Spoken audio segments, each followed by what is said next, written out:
Man, a riot in HMP Birmingham. Birmingham Prison has had a long and troubled history. It was the scene of a riot in 2016 which left 4 wings badly damaged. 500 offenders were moved out after the worst prison disturbances for decades. Since then, inspectors say conditions have deteriorated to the point of crisis. It's forced the government to take over the running of Birmingham from the private firm G4S. This is a fundamental failure of leadership and management. We'd hoped that G4S bringing in a new experienced governor would make a difference. It didn't, which is why we've had to make the difficult decision to step in ourselves.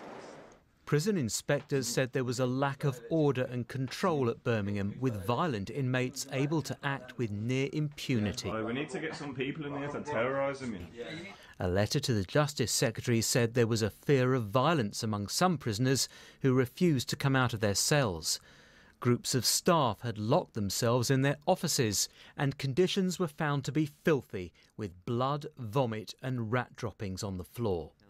The Chief Prisons Inspector suggested ministers should have intervened earlier. If they already knew about it, why didn't they do something about it? Intervene, take effective action, show leadership.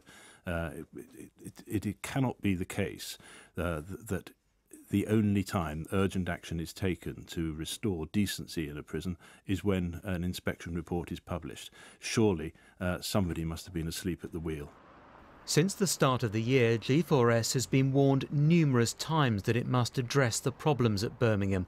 Official improvement notices were sent to managers. Last month, the former prison officer told the BBC he was frightened to go to work.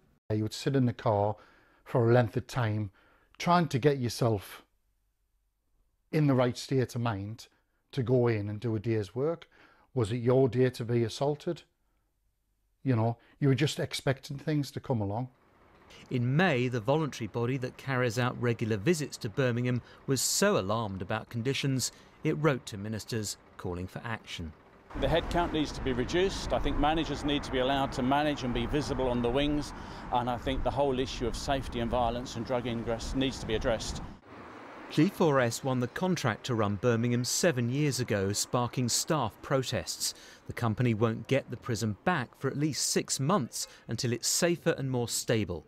G4S said it welcomed the opportunity to work with the government to address what it said were the exceptional challenges at HMP Birmingham. Many other prisons in the public sector face similar problems of violence and drug taking, but none on this scale.